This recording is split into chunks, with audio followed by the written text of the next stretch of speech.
Welcome to Cody in the Cinema. Today I'm discussing some Russian Criterion Collection films you must see if you haven't, particularly if you're not super familiar with the region and its filmmaking. And I wanted to start with one of the all-time great directors who I'm a little afraid is being lost in the weeds somewhere, maybe kind of forgotten by some, and it makes me a little bit sad because I really love Sergei Eisenstein, particularly his 1938 classic Alexander Nevsky, a film that's been heavily criticized for how uneven it can be, but it has one of the greatest battle scenes in movie history, if not maybe among the top like 5. It's really good.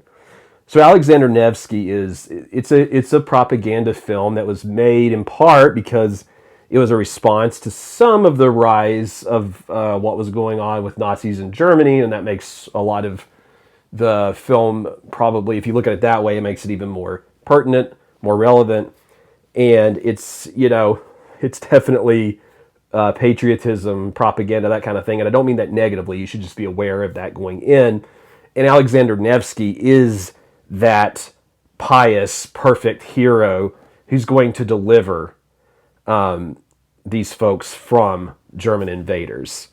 And the most interesting thing about the film really is the other characters who aren't Alexander Nevsky. And I think if you know that going in and you realize that he's almost a caricature, you're going to have a better time with it. The reason the film is so good, in my opinion, and when it is good, is because of its technical marvels therein, particularly the Battle of the Ice. Okay? Those of you that are about my age, so I'm, let's say mid-30s to 40, you probably have either run across Age of Empires 2 or you've played with Legos. You all ever play with those castle Lego sets when you were kids? Some of you have, probably, who are watching this. And for whatever reason, that scene, I think it's just all of the different characters ramming into each other over the ice and how well composed the shots are and how visually overwhelming and satisfying it is. That reminds me of when I was a little kid and we would play with those castle Legos out on the floor. Some of my friends and I, we would even we would make these grandiose like battles on someone's fireplace mantle, and we would have like all these different characters smashing into each other. And that's the feeling you get in a way when you watch Alexander Nevsky. And again, I don't mean that negatively. It's just so much there's so much joy in the camera that I think Eisenstein has consistently. If you've seen Battleship Potemkin, you know what I'm talking about. This was a director who enjoyed the motion picture and the moving image, and that is so present in those battle scenes. There's a little bit of comedy in there. Again, it's just the real crux of the film, that is the reason you should see it, is because of this Battle of the Ice. And there are some real mean characters who do some executions and different things. There's lots of religious imagery in there. I think you're going to be satisfied with that part of it. So if you haven't seen Alexander Nevsky, you need to watch it. It's available. You can get it. You can get a DVD from the Criterion Collection. You can watch it in different places. But I wanted to throw that out there kind of as a starting point for Russian movies if you haven't seen very many of them. And I'm hoping that one doesn't fall by the wayside. Okay? The second of these that I wanted to talk about is one that has been on my mind lately because I've been talking about I Am Cuba and how much I enjoy that film. And the same director directed something called The Cranes Are Flying. Now, The Cranes Are Flying does have its own criticisms. Some people will say the plot's contrived, or it's kind of Hollywood-esque, or it's, too miraculous or something. There are different criticisms I've heard, but I believe The Cranes Are Flying is one of the great Russian movies in the collection. Now, this film tells a simple story, a story that might remind you shades of The Deer Hunter with Rob De Niro, Christopher Walken, Meryl Streep. It might remind you a little bit of pieces of that. But there's a couple who's in love, and you see their love really blossom in the beginning of the film, and, war tears that apart. I'm not spoiling. I mean, it's just, you know from the opening frames that this is too good to be true. And since Boris, Veronica's love is off at war, there's another draft-dodging cousin who's trying to swoop in there and see if he can't get her instead. So like I said, there are some similarities there to The Deer Hunter. The film is sentimental at times, for sure. For example, there's this squirrel that's a birthday present, and you like the fact that it's a cute, adorable squirrel from Boris is like you might be a tad emotionally manipulative, but it doesn't matter. It really works well. The foreshadowing in this film, particularly involving stairs, not like staring at you, but like, stairs that you climb up. That, whenever I was watching this again to be prepared for this video, that is so well done, because there are some stairs that early on, this couple is like running up them, Veronica and Boris, but the stairs have such a place in the narrative that I thought it's worth mentioning how well done that is, as it's referred back to later. The destruction of the buildings and just the terror of the air raid. So there is a scene in here, one of my favorite scenes from this film, where there's like a guy playing a piano and there's air raids going on, and it's terrifying to be there alongside of this actress, Veronica, who is way in over her head with all of the terror that's surrounded her. And I think there's an everyman quality to her character, because all of us at one point or another, whether we've been in war or not, been impacted by a battle, have been in situations where we are in over our head, and seeing her, the terror in her eyes, it's magnificent filmmaking.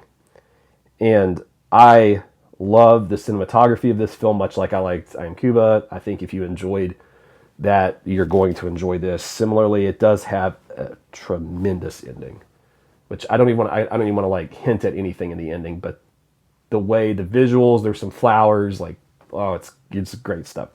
Do watch The Cranes Are Flying, 1957. I don't think you'll be disappointed.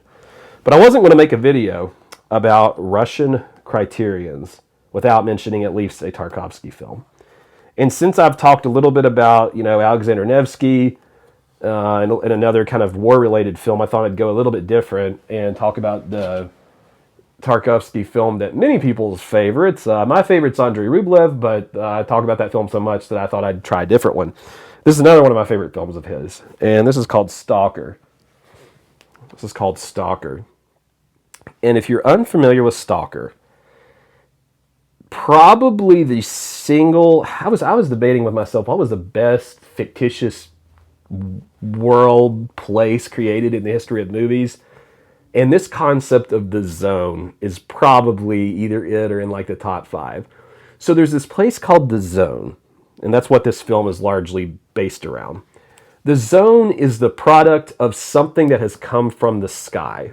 And I'm going to let you see the film if you haven't, to draw your own conclusions. But whatever has happened from the sky, and now the zone exists, is so powerful and so mysterious and maybe scary or deadly, or the government doesn't want you to be a part of it, that it's like illegal to go there, and it's guarded. And there are people called stalkers who might take you there illegally at great personal risk to themselves. And so our stalker character, who's a very compelling character, he takes 2 others. One of them is a writer and one of them is a scientist, and those 3 personalities each kind of play off of each other as the film goes along. And they end up in the zone, and they're specifically looking for this area where it's possible that if you go there, some of your deepest desires might be granted. There could be some kind of power like that to it. Stalker has 2 different sort of styles in the film, which Tarkovsky did in some of his films. And the real world has a certain visual look, and you'll see it when you watch the film. And then the zone world has its own look. I'm using those terms loosely because it's very difficult to nail down exact ideas in Stalker. Now, Stalker makes great use of water, grass, simple images that collect together to create something so magnificent that when I first watched this film, shortly after I'd seen it, I've never forgotten this. This has been years and years ago. I remember going on a hike. It was late spring, and I'm out walking in this place in Shenandoah National Park. It's called South River Falls, and you kind of walk down you know, these switchbacks, and there's like water around you, and eventually, if it's a clear day, you're going to be able to see the falls. Kind of, it's not the best waterfall hike, but it's fun. And on that particular day, everything was misty, and I was pretty much alone out there, and I could hear the water trickling, and I didn't even have an overview of the falls because there was like so much fog and stuff that it almost sounded, it looked like the overview of the falls looked like a static TV, and I could only hear and infer what was happening. And I've never forgotten how much that felt like Stalker and how much Stalker felt like that hike.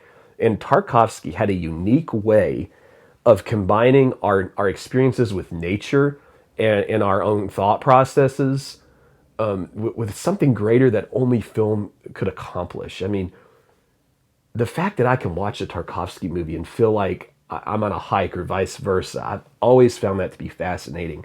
And this film scratches your brain in a different, unique way. Animals are used in this at times to a haunting effect. It is one of the truly prettiest movies in all of Russian cinema and you know, movies in general for that matter. If you, I wanted to read you something here that a critic I like, Dennis Schwartz, had to say, and I feel like this is a useful quote if you're going to watch the movie. Okay, he said, though awkward at times, the sheer beauty of the pure cinematic images and the fixing of the journey in a timeless state of the here and now calls for the whole film, Stalker, to be viewed as a single continuous shot. It's an interactive film, which calls for both the filmmaker and the viewer to bring to their table their experiences, to observe the poetic truths. The film is only as good as what the individual brings to it. Intellect alone will not be enough to get at what Tarkovsky is aiming for. And I just loved that piece of that review. You do have to interact with the film. You do have to make the film personal to you, and you have to let it resonate with you on maybe a spiritual level, a meditative kind of. It's so difficult to describe Stalker in words, other than to say that it is one of the truly unique and beautiful creations of cinema, and I love it. And it's so, every time I go back to talk about it, I get to see parts of it again or the whole thing again, and wow, what a film! So that's my Tarkovsky recommendation. If you want more, I actually did do a Tarkovsky ranking. I've seen all of his feature films. I've seen all of those, and so I you know, you can check my channel out for that.